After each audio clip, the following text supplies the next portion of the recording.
of everything around you. It's the seeing, and I hate to use the word seeing, because when I say we see what we're thinking, a lot of people will take that and they'll start to create another identity. Oh, well, this is this person who's watching this, right? And it's not a person, it's not an identity. So the watcher and the one, so because that's always been a point where people kind of get tripped up.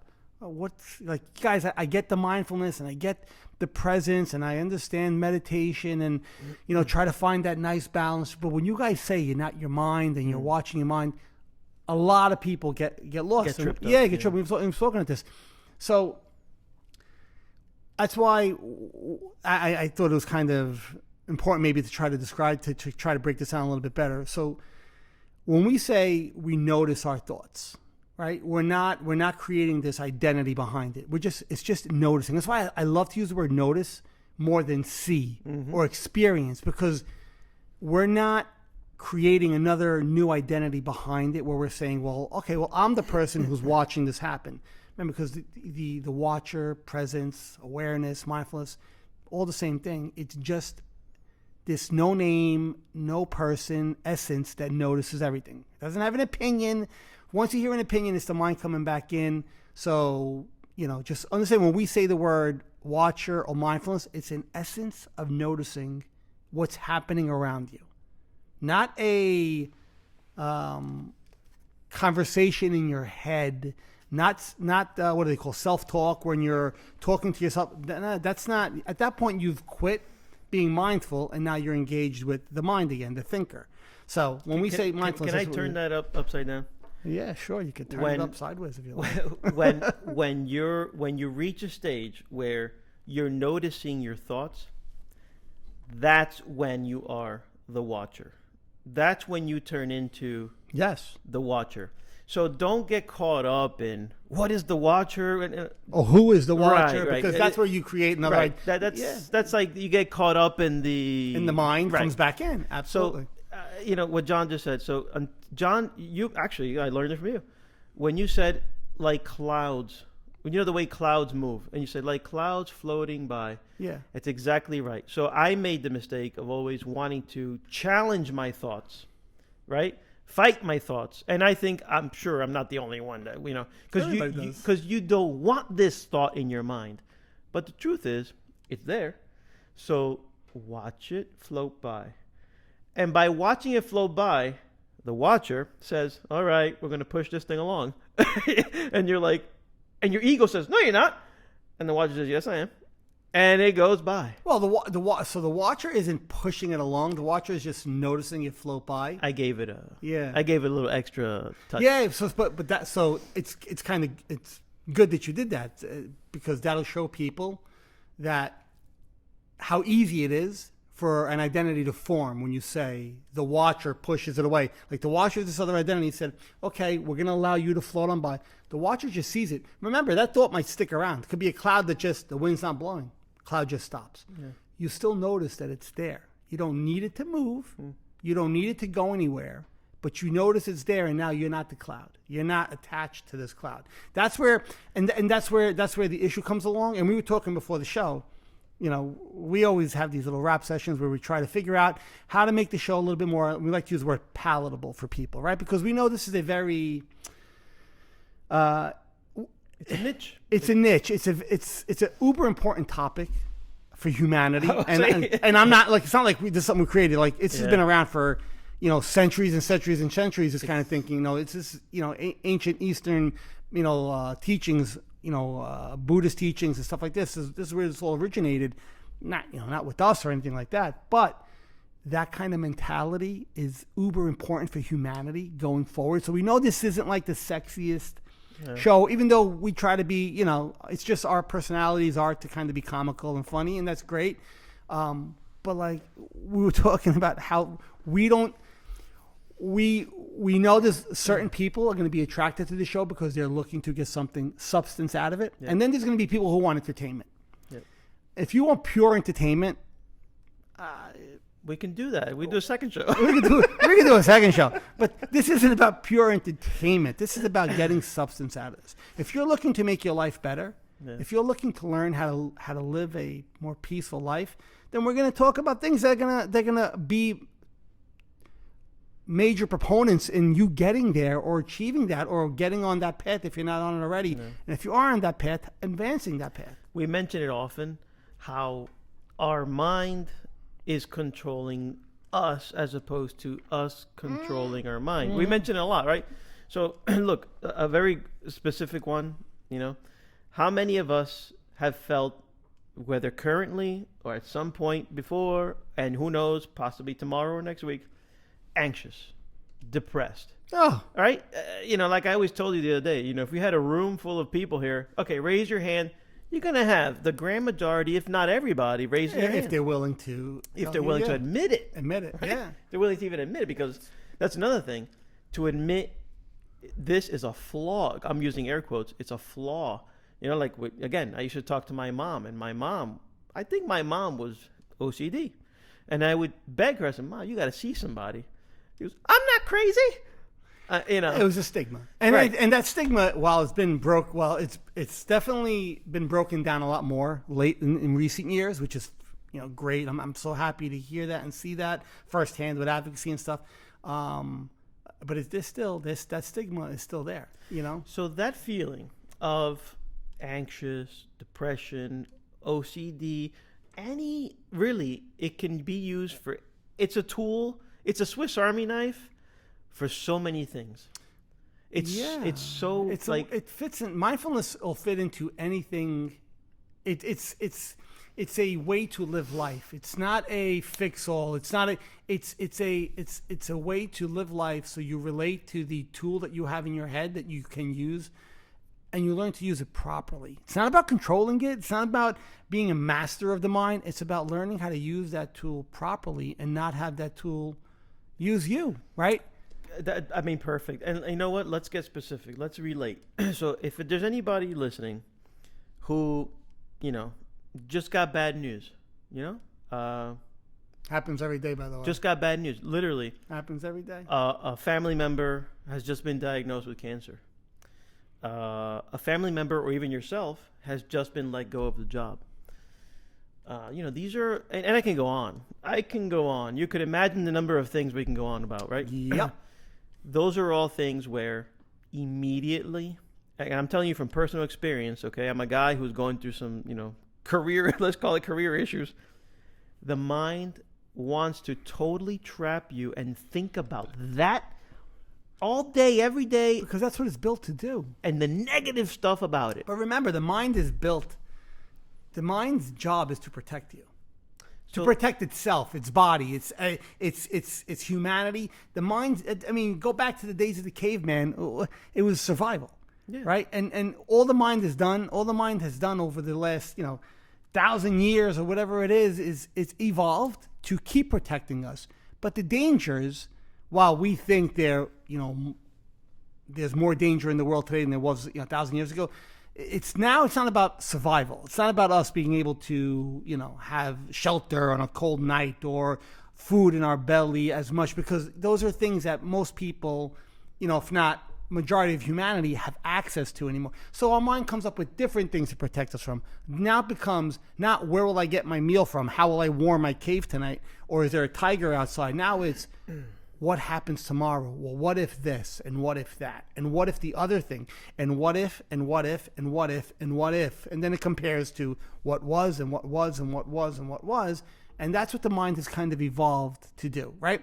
And it's not a bad thing that it wants to do that, because that's how it protects you. It's when you have no awareness of what it's doing and you just follow along like a horse chasing a carrot, and you're like, okay, go this way. Okay, we go this way. And you're suffering. And you're suffering along the way. That's where this, and I say this shows because what we talk about, but that's where this practice. Enter mindfulness. Is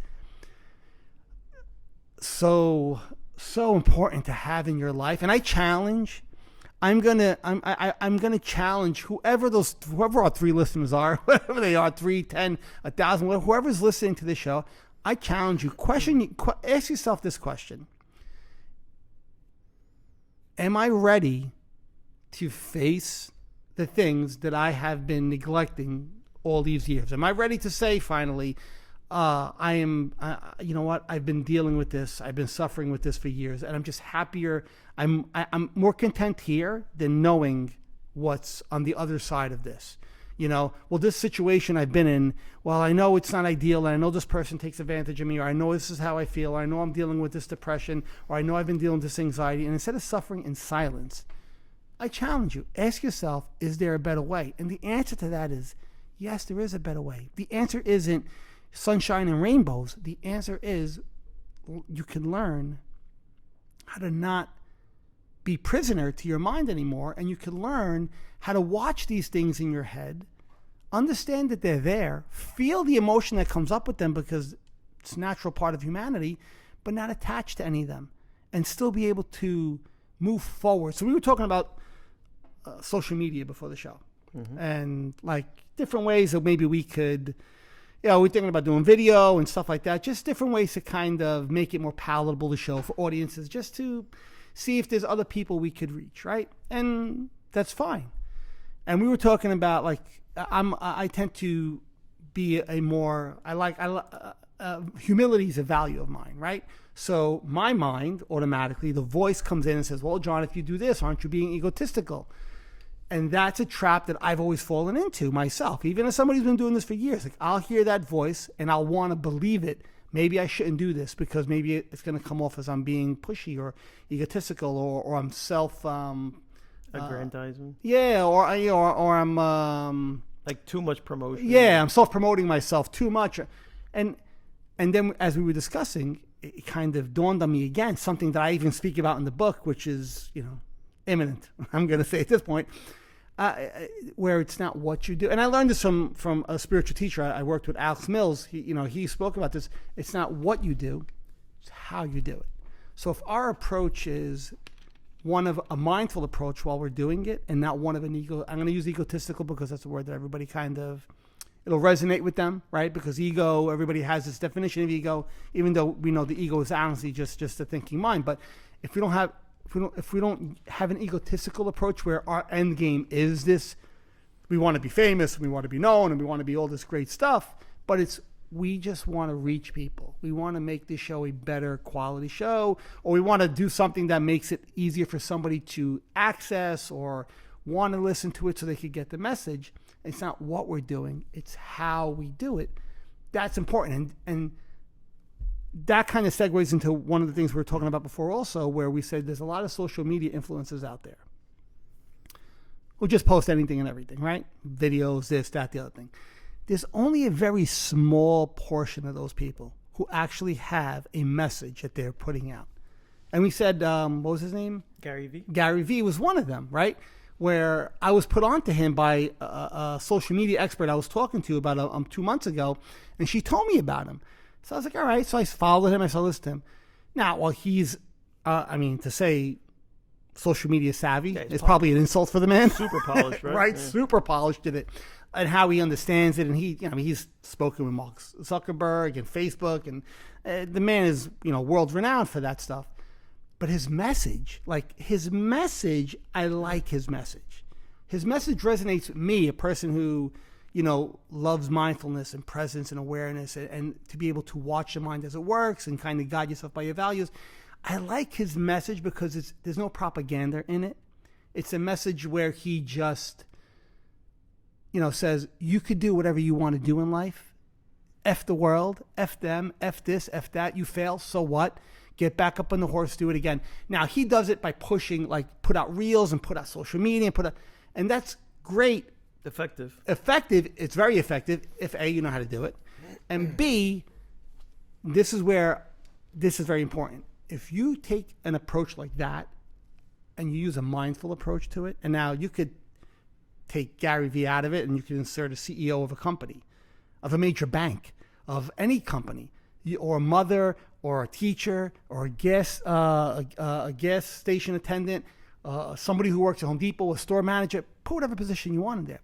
If that person does their job with a mindful approach of awareness, to be aware of their emotions and aware of their thoughts and aware of what's going on in their head and not just react to everything, well, that social media influencer is going to be more successful, not just more successful at their job, but they're gonna actually get a sense of purpose out of it.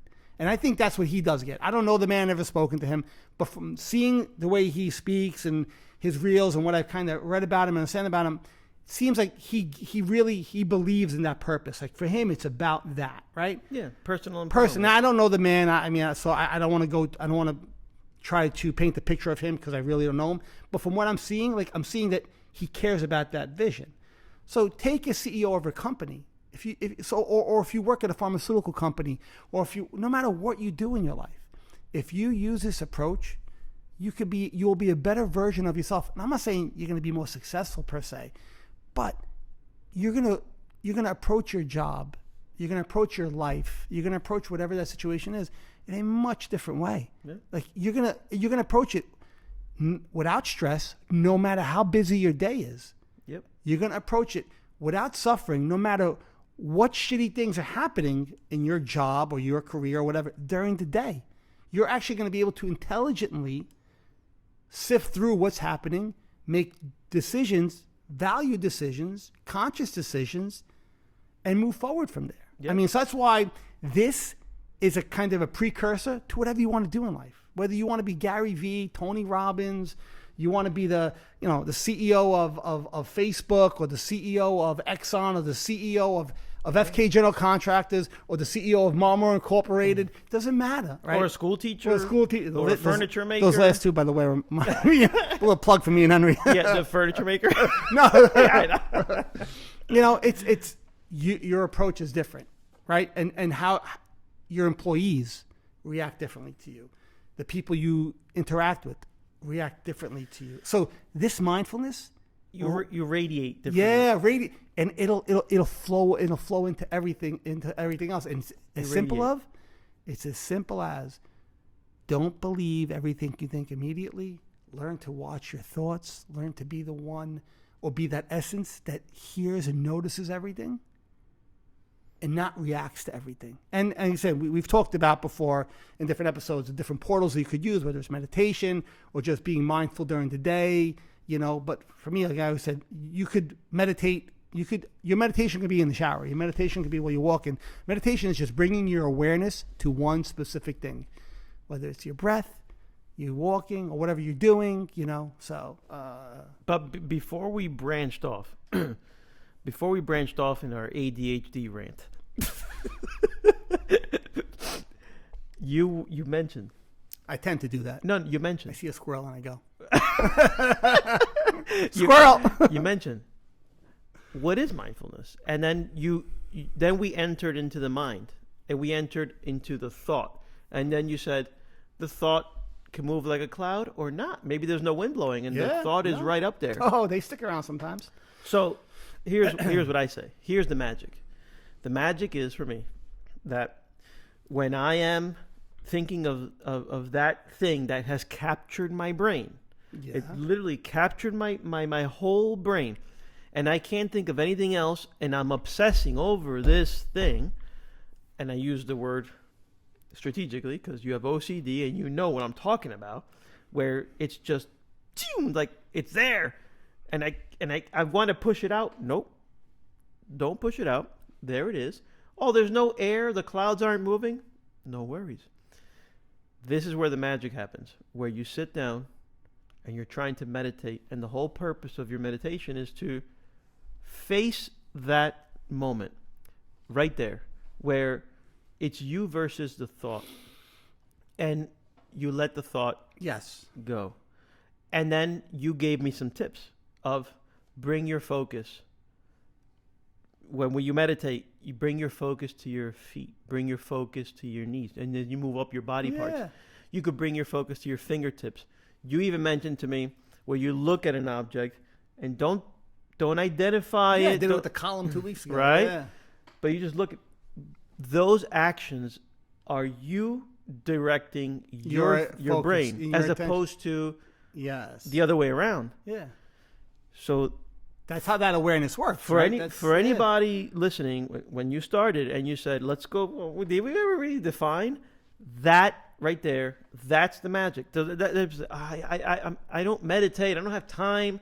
It's just nothing I'm used to. Okay. Those are all things that I used to say. Yeah. Those are the very things that I used to say. And most people say that every day. I don't have time to. But there's going to be a session, and it's going to be the first, second, or third, where you realize, oh my God, I can ignore that thought. Well, it's not. Yes, I use the word ignore, but you understand what I'm saying is. Yes, I I have know. the power, and you don't know you have the power, but you have the power. No, yes. Well, you have the power. Yeah, you have the power to. It's that moment where you first, and I think it's what you're trying to say is how I'm interpreting it, at least. It's that moment when you first notice yourself thinking. Like, you go through the first few meditations if you've never done it before, and they're difficult. You're like, I'm focusing on my breath, but it's still you focusing on your breath. You're still in your mind thinking, okay, focus on your breath. Focus on your breath. And by the way, every time you're saying, focus on your breath, all that is your mind telling you to focus on your breath. But then you get this glimpse all of a sudden. And it happens with practice where you're not saying it, but all of a sudden you feel yourself and you notice yourself watching a thought or watching yourself breathe without actually manually putting your focus there. Like, without manually going, I want to look here, where you're kind of using your mind to say, I want to look here, where you catch yourself watching that first thought, where a thought comes and you honestly watch it and you feel like you watch it float right by. That's the moment when, and I can tell you, I remember I was in the shower one of the first times it happened to me, where I had an intrusive thought. I watched it and it floated by. And there was this sense of pure bliss that went through my body at that moment. I can't believe it just happened. Yeah, but not like, yay, okay, oh wait, that door was open on the other end. Like, for the first time in my life, this thought didn't hit a solid wall and not be able to pass it. I allowed the thought to find a way through, and it just kept going on its own. And then that would happen again.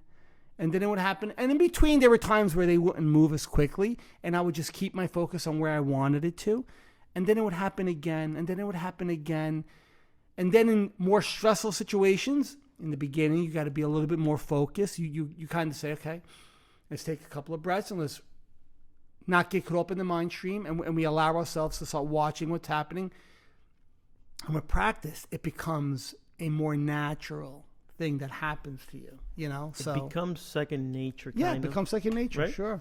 It's like you said, it's not a perfected system, but no, because you do it every day. We have to practice it at all times. And it's when it doesn't, and people are going to say this, well, it didn't work this time. Okay, that's your mind judging something that can't be judged. That's your mind describing something that can't be described. If you expect a certain result all the time, I mean, failure is what you would deem, or what people, I'm doing air quotes, so people would say, I failed at mindfulness, I failed at meditation. That's because you're describing it as that. You're trying to say things have to be a certain way. When things have to be a certain way, when we say this has to be like this, or this must be like this, that's the mind saying there's no choice there. If it's not like that, it's a failure. And that's where people get caught up too. Let me tell you, if you're truly suffering, and you're able to walk through the mindfulness steps and have some, let's say, moments of, okay, it's like, okay, I feel better. And then there are moments where you don't feel as better. But if you have those moments. But you can still watch you can still be present while you don't feel better. Exactly. Yeah. I'm talking about a rookie, right? Who's just getting, so that he goes in and out, let's say. You're welcome. You're welcome. You now have those at least you have those moments where you can say, okay, like, I'm feeling very okay right now. I'm feeling very zen, as opposed to 24/7 of tightness, of You start getting these lapses in between. It's like a breathing space all of a sudden. Yeah. There's moments of a release, and that's how it starts. And again, it ebbs and flows like everything does. The mind isn't always going to play nice with you. The mind isn't always going to do what you would like it to do. But the more you have this approach towards your mind, in time, you realize you're not fighting this thing. You're not trying to control it. And all of a sudden, you gain. When you relinquish control is when you gain the most. But it's not a control that okay, now I can tell you what to do.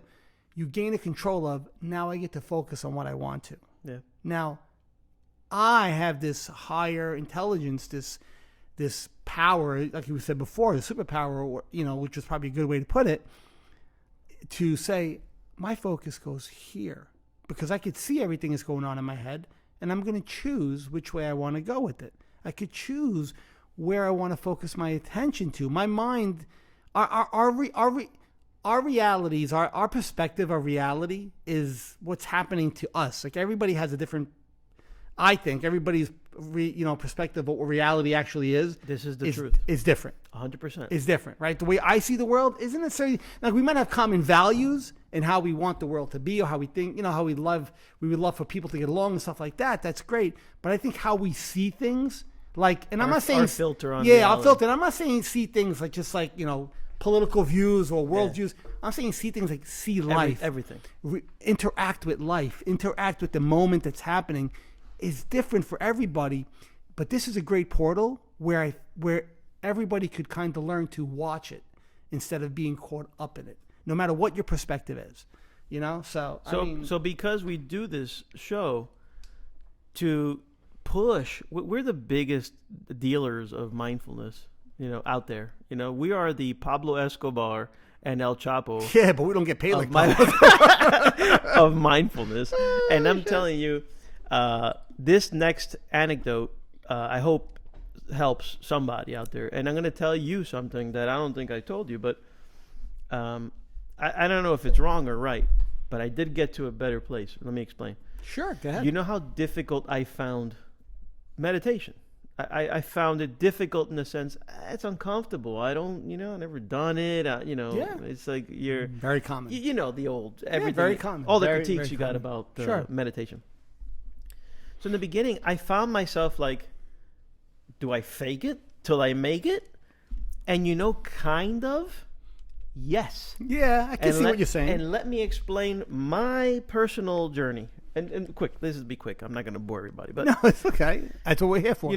I sit there and I close. Step one, you close your eyes because you don't want distractions. So you close your eyes. And what do you think happens when you close your eyes? Boom! Enter thought. Which one? The one or the two that are just pain in the ass. Always those. So breathe. Breathing. Okay, I'm breathing in through your nose, out through. Okay, I'm going. And I'm doing my eyes are closed and they're still there because you're rushing it. Relax. Chill. Relax. Keep breathing. Fake it. Just keep breathing. You don't worry about those thoughts. Keep breathing. Then what happened? I slipped into a next phase, which is this is going to sound weird. I'm sorry if you think I'm cliche or corny, but I became the air that I breathed. Let me explain. I became the air that went in. I pictured myself being air going into my lungs. And when I blew out, I blew myself out. And then little visualizations. Nothing wrong with that, yeah. Well, that little thing helped me focus on the air, on something else. And I still use it. Because it works for me. And I don't share with it. You're the first, all of you are the first person I share. All 544 of us. All 700 million are the first time I ever say this out loud. And it worked. And I continue to use that. It's a portal for you where you are watching yourself breathe and becoming the breath that goes into your body and out of your body. It was crazy. Yes. Now, while you're doing that, does that thought or two thoughts or three thoughts or whatever the thought is, does it still, and it's so when you come out of that, is the thought want to be right there again? And if the answer is yes, it's fine. I mean, there's no right or wrong answer to this. In the beginning, it was very difficult to watch the cloud move. What? Yeah, sure. In the beginning? Absolutely. But let me tell you, not very long after, your second, your third try, the cloud starts moving. The things start not even entering. You sit there. All right, this is my quiet time. This is my meditation time. Sometimes I do it for 30 seconds. literally a minute. Yeah, that's great. No more. And that's enough to empower me. Like literally, you get empowered from that moment where you said, I just closed my eyes.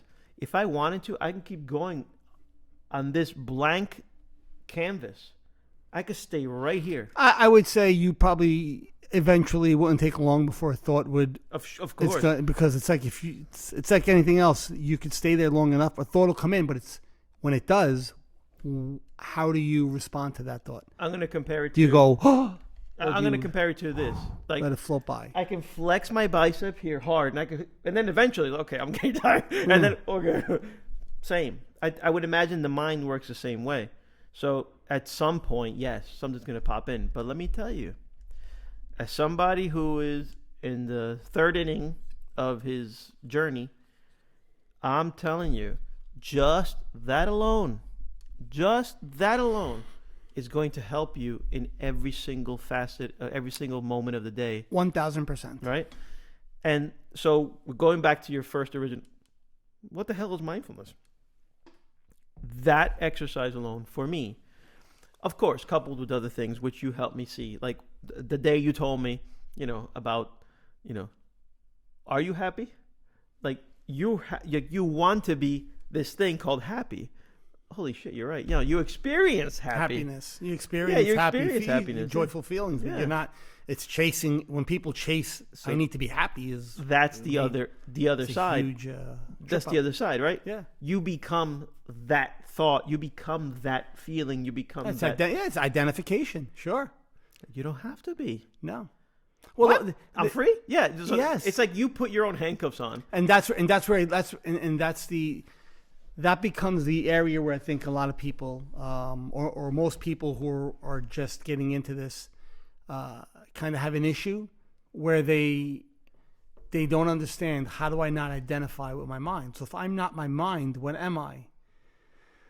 That's a heavy question. If I'm not my mind, what am I? And my answer would be, you're that essence, or as they say, you're the one who watches.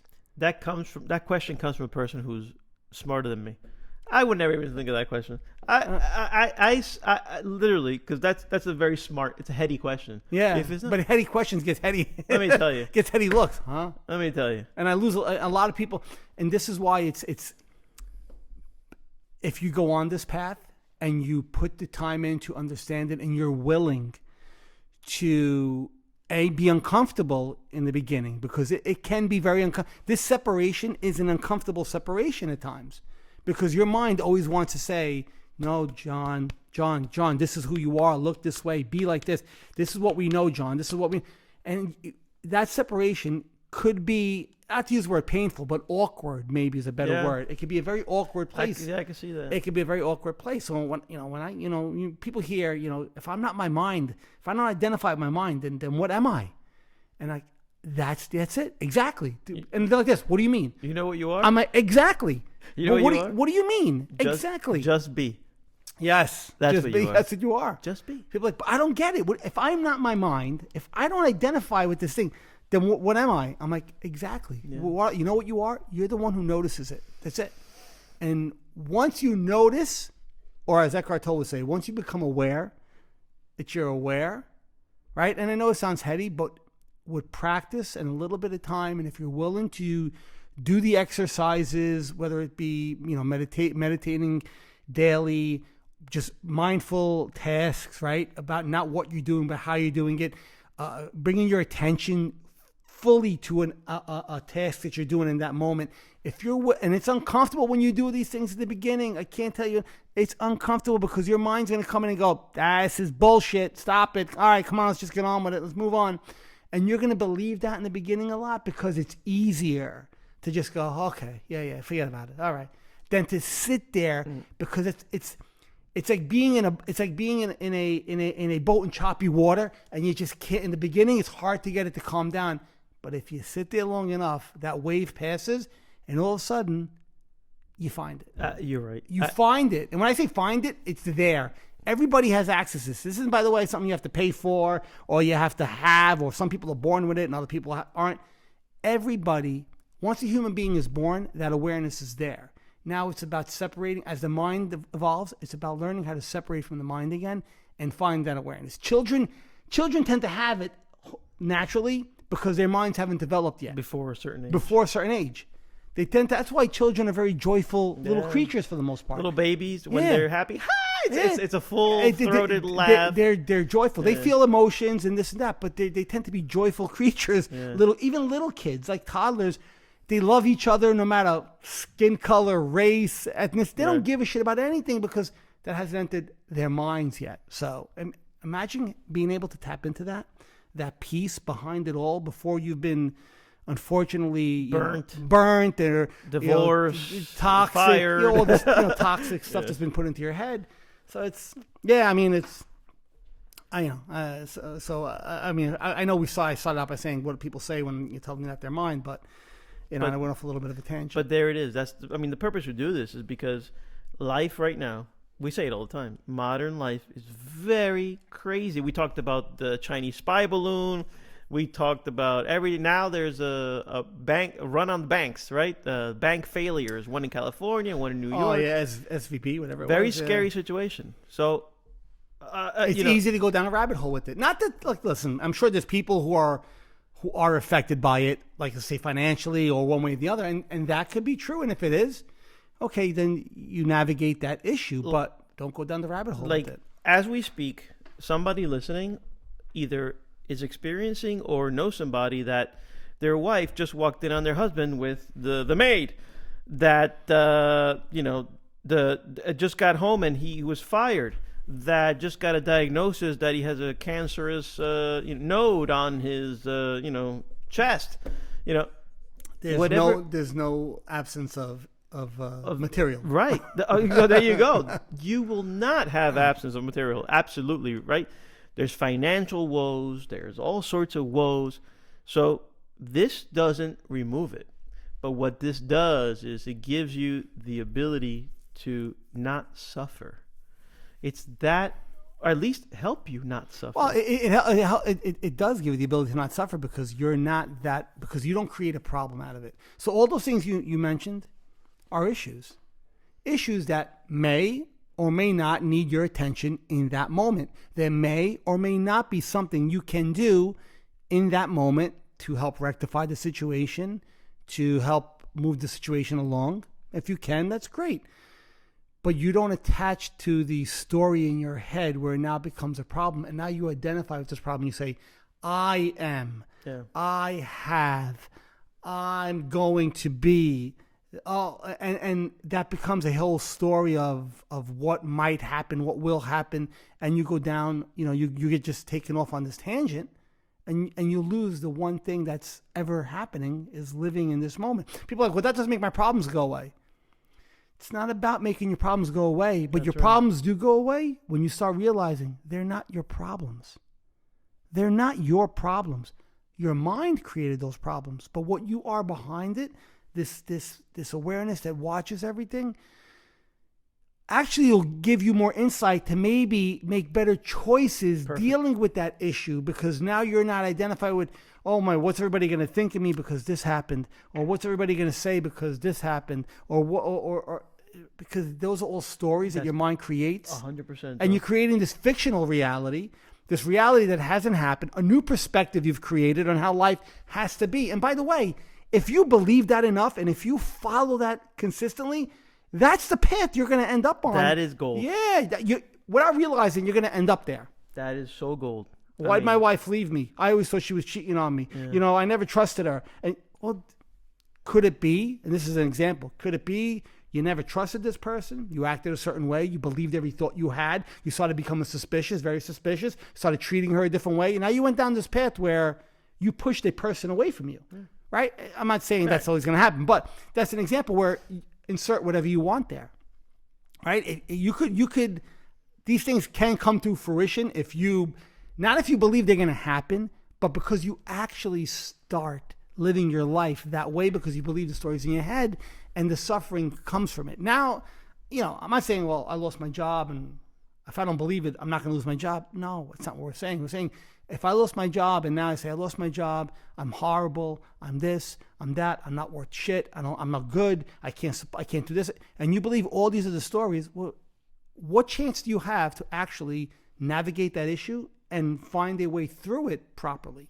You mentioned one thing to me several times about choppy waters versus a serene lake, right? Yeah. So you want your mind to function in a serene lake. It helps you really make better decisions. Sure. It helps you see things better. In choppy water, you don't have time to see things. You don't have time to really weigh out alternatives. Emotional choices. It's all choppy water. Blow Yeah.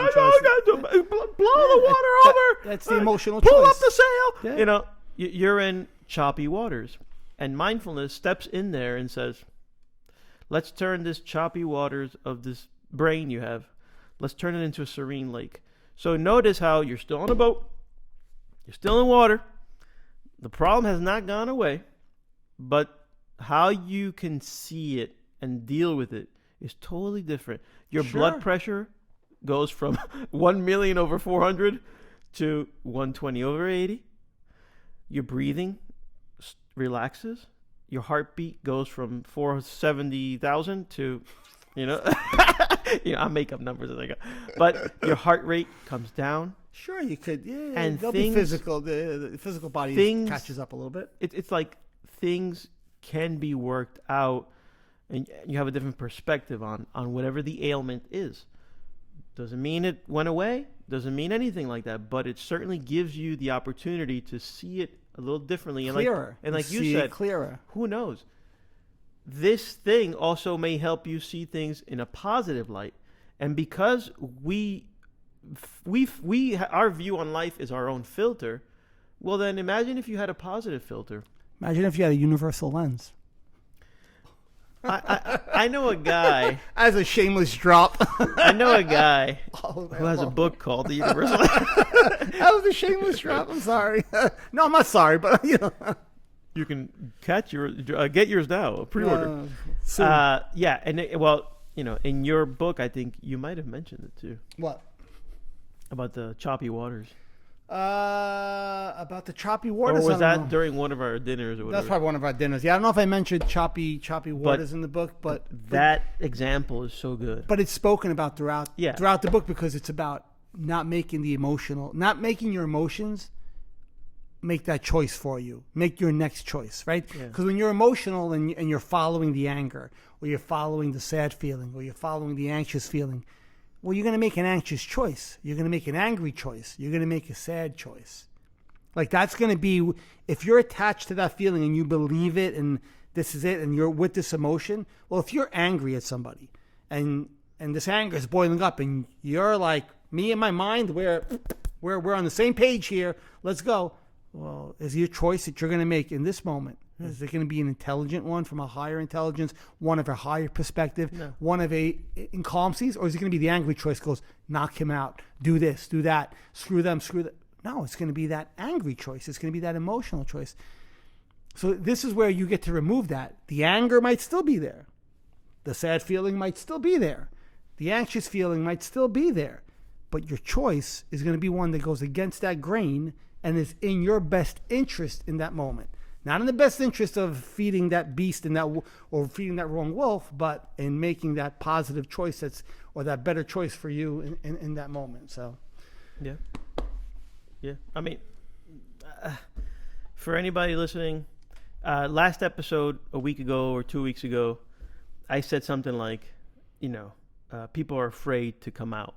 Or yeah, we're talking about people are afraid, they suffer in silence. So this is anonymous. I don't know who's listening right now. It doesn't tell me in the metrics this so and so listened. So keep it anonymous. Whoever you are, you're suffering through something. Just follow this ABC 1, 2, 3. Step 1: try to sit in silence at some point of the day. Close your eyes. Whatever the ailment is, it's still going to be there, but close your eyes. Silence. Yeah. See? All you hear is air. Close your eyes.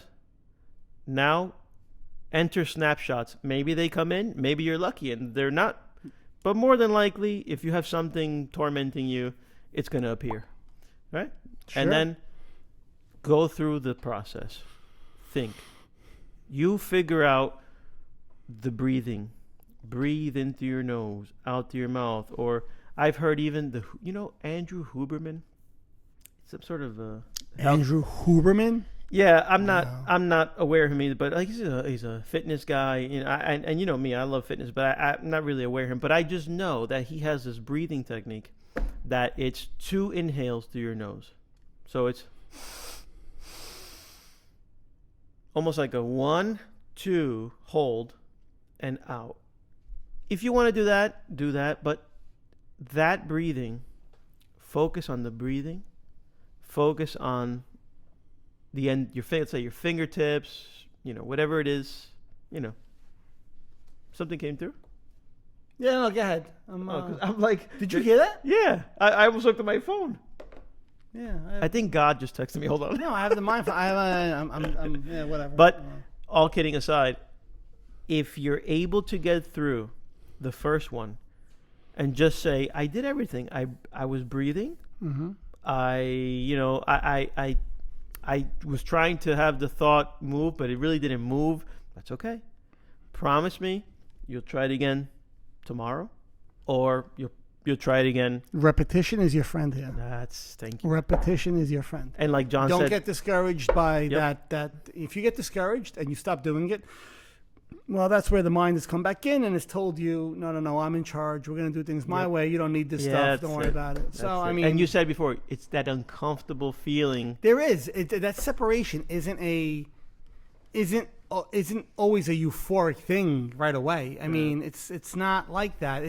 It's you having to face your mind head on, not in a battle, not in a fight, not in a war. Face it and watch it. And have it throw at you in the beginning, because it's going to be very active, that mind stream. It's going to be really charged, especially if something negative or something current, something just happening in your life that requires attention. Your mind's going to be very charged naturally, and it's going to throw things at you constantly. And your only objective in that moment is to watch it. You could even thank it if you would like and say, "Thank you, mind. I appreciate it." Right. Oh, that's good. That's powerful, man. Thank you, mind. I appreciate it. It's one of the first tricks I learned in therapy when my OCD experiences was, "Thank you, mind. I appreciate that warning." Your mind's gonna be like, "What?" Hold on. But there was a key where not to be like egoic with it and like screw you, mind. No, thank you. Get out of here. No. It was actually like thanking thank you, mind. I appreciate it. Like you could be, you said something, you didn't realize what you said, and then 4 hours later, the next day in the shower, here comes this thought. Did I say that word yesterday in the podcast? Dude, totally. Oh my God, people are gonna think I'm a moron. Totally. And now here comes, you know what I would say? Literally, my mind reminds me of that. Obviously, this happened already. I go, thank you, mind. I literally, without saying like out loud, in my head, I'll be, thank you. And I watch that thought go, asshole, idiot. And I just watch it float on by, and I don't attach to it. And it floats by. Now, again, that comes with practice, but like it can be used for everything, even those self-defeating little insights that come in to go, did I say that yesterday? Yeah. Did I actually make that comment? Did that person think I was saying this instead of that? I mean, because that's what the mind does. It plays a highlight reel and goes, hey, what about this, Johnny boy? Did you forget about this? So, you know that feeling that you could only imagine. I got a feeling. Because none of us, and I do speak for myself, John. I don't know about you, but none of us have been to jail. But no, I haven't.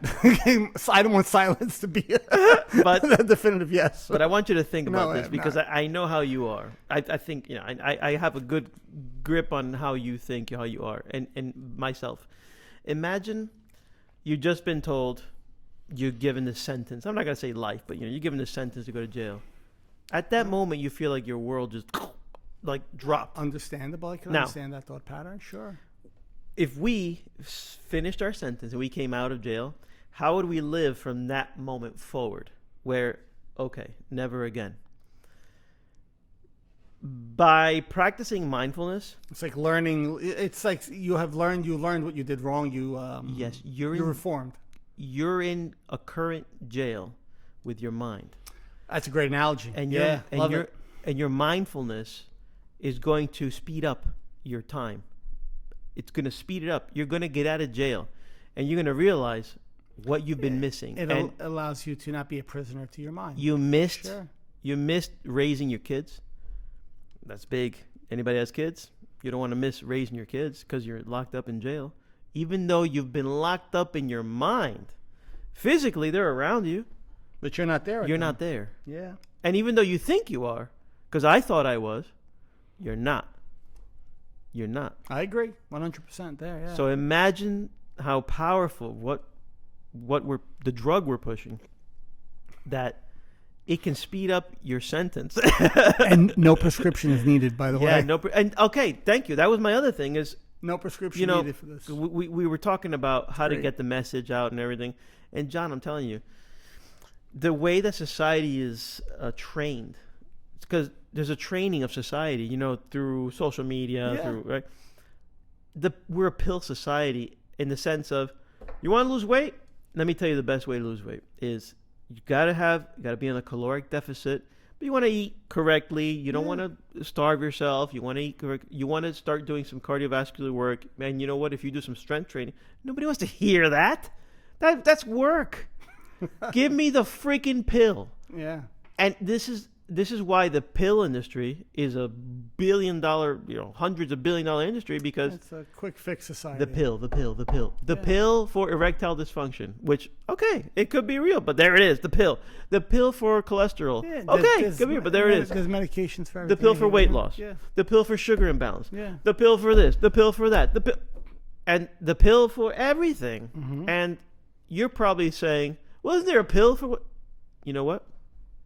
There probably is a pill. For what? For mindfulness? No. No. Oh. No, for whatever the ailment is. Oh, for the ailment, right? Yeah.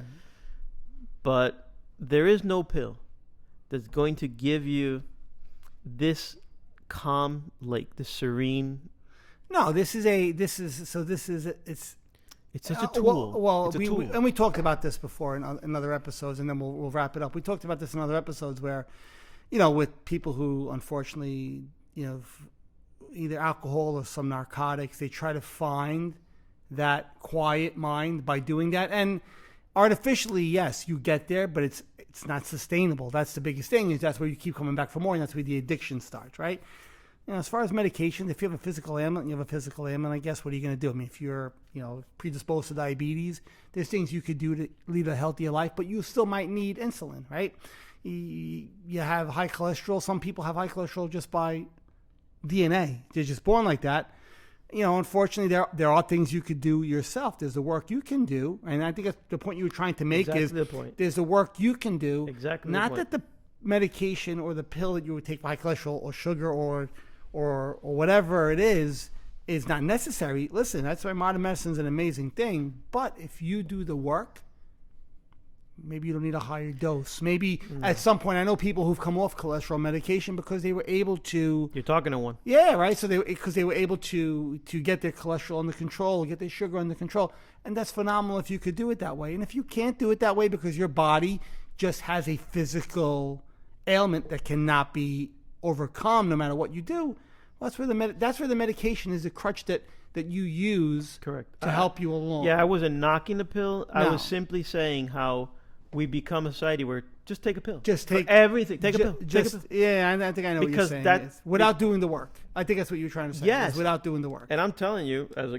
a person who happens taking to have a medication while doing the work, that's where you see true benefits. Look, yeah. John, without consulting a professional on many occasions, I stopped taking my antidepressant. Yeah. Okay, not right, not advised. No. And even though when I first went on it, the guy told me, he goes, look, we're gonna scale it up and we're gonna scale it down. So don't stop.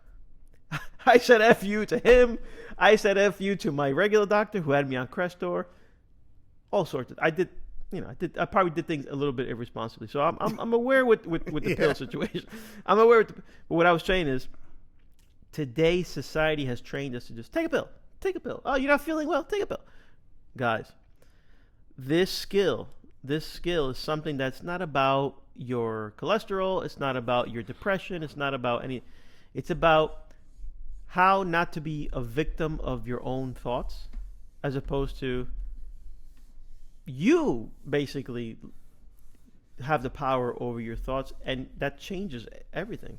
It changes how you live your daily life and how you enjoy your daily life. And you mentioned moons ago, even something so simple as washing dishes. We all hate washing dishes, but you're there in the moment. You cannot be in any moment washing dishes or watching your daughter's ballet recital if your mind is so cluttered and so has a firm grip on you. Agreed. Yeah, 100%. So, absolutely. So, nope. Sure, if you need a pill, you need a pill. But my analogy was, this allows you to just have a different a mechanism of how your mind treats thoughts or how your mind deals with things. Well, because it's people in general, the population in general, people look for an easy fix to their problem, and things like this. And this is why a lot of people don't go to therapy. Oh yeah. Because they know if you have a skilled therapist, one who knows what they're doing and is properly trained and is going to have your best interest in mind, they're going to put you through the ringer. You're going to feel broken. Because their job is to make you come to the realization on your own to whatever the issue is. Like whatever, if it was OCD, like for myself, like I had to do work. I didn't have somebody tell me, hey, John, it's okay. Do this, do that. You'll be fine. Oh, you're a great guy. Don't worry about it. No. It was like this. It was like, you got to do this, this, and this. And then when the clock rings again, I want you to do that and that. Okay, now we're going to sit here. Do me a favor. Tell me the story and be very graphic in it. And like, yeah, you would have to do gut-wrenching. But the point was, you were showing your mind, I'm willing to go uncomfortable places with you. And that's where you start to get this acclimation to how, and realizing how it works. And that's where you start to get that separation eventually. And a lot of people don't want to do that because it's tough. It's work. Going to the gym is hard work if you want to have a six-pack, right? Diet and exercise. You want to fix a issue or a mental behavioral trait that you have that you know isn't working well for you. And if you wanted to go to a proper therapist to do it, there's going to be work. There's going to be work involved. The people who say, and I think that's what you're trying to get to, say, hey, doc, just give me something to make me feel better. You're putting a Band-Aid over it. And again, I have nothing, and I've said it, I'm a proponent. Yeah. A medication used the right way will only help you. Right. Use it right. But if you're using it as a Band-Aid, well, have you actually resolved the issue, or you're just putting something on top of it? But guess what? It's still there. That wound hasn't healed yet, and I think that's what you were kind of trying. That's what you're trying to allude to. Yeah. So yeah. I mean, this could be very helpful with whatever that situation is. So we're still going to come at you next week and sell it again. So yeah, yes, we are every week. But I think we're just approaching the 60-minute mark, so I'm going to try to cut this. Stop this. Oh, they stopped listening a while ago. We'll try to stop before that. So I think that's it for today, guys. Once again, thank you everybody for listening in to our lovely show. We hope you got something out of it today. And if you have questions or comments, you could hit us up personally, or if we're on Facebook, we have the Facebook page Just Be. You can hit us up there. I'm on Instagram and Accept This Moment. You can find me there also. But again, if anything, just listen, get something out of it. If you have questions, that's great. If you don't, and you just start practice on your own, that's great. I hope everybody gets something out of this, because that's the whole point of it. We try to put into the world. We try to make the world a better place by using our experiences and what we've learned, and we see how they've benefited us and the ones around us. And if this could resonate with somebody out there, and you think your life could use a little tweaking, or there's something you want to make better, well, this is a great place to start and to see where your path takes you. So, on that note, let's perfectly said. Let's bring it in for a landing, as we usually do. Ladies and gentlemen, I like the whole pilot thing. Ladies and gentlemen, this is your captain speaking. Boom. Please put your tray tables and seat in the upright position. If you are seated, please fix your posture. And let's start by taking a few deep breaths. And let's try to unwind everything that we've spoken about for the last 50 plus minutes. Any thoughts that come into your mind, watch them, notice them, see that they're there. Fully be present with them. All right, so let's start taking a couple of deep breaths in through the nose. Let's hold it. Let's try to do like a 2-second inhale, like we always do, a 2-second hold and a 2-second exhale. And I'll just keep talking us through as you keep breathing. Remember, any thoughts that do come up as you're focusing on your breath, allow them to be there. If you have an uncomfortable emotion right now, feeling a little sad, you're feeling really happy, you're feeling angry, you're feeling anxious, whatever it is, feel that emotion. Know that it's there. Notice it. Notice it in your body if you can. See where that tension's being held. See where that, if it's a sad feeling, is there a knot in the throat? Notice it's there. We're not judging it. We're not trying to create a story about it. We're just trying to notice it. So if your emotion's in your body and you could feel it somewhere in your body, notice where it is. And like a thought, allow it to be there. Don't try to change it. And just allow it to be there. Just watch it. And then you can bring your focus back to your breath. And just keep doing that. A lot of times we have emotions, and our emotions are felt in our body. Tense shoulders, tense necks, the knot in your throat or pit in your stomach, or the just general anxious feeling. This is a great exercise in noticing those feelings and just allowing them to be there. We're not trying to change anything. That's where we get tripped up. Keep breathing. The change will happen on its own. The less control we try to have, the more control we will gain. Keep breathing. Just focus on that breath now if you can. Keep focusing on the inhale, the hold, and the exhale. If your mind pulls you away, just come on back. That's the beauty. You could come on back 1,000 times.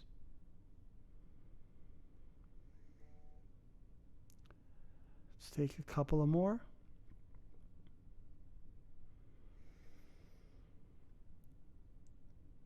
And exhale. Last one.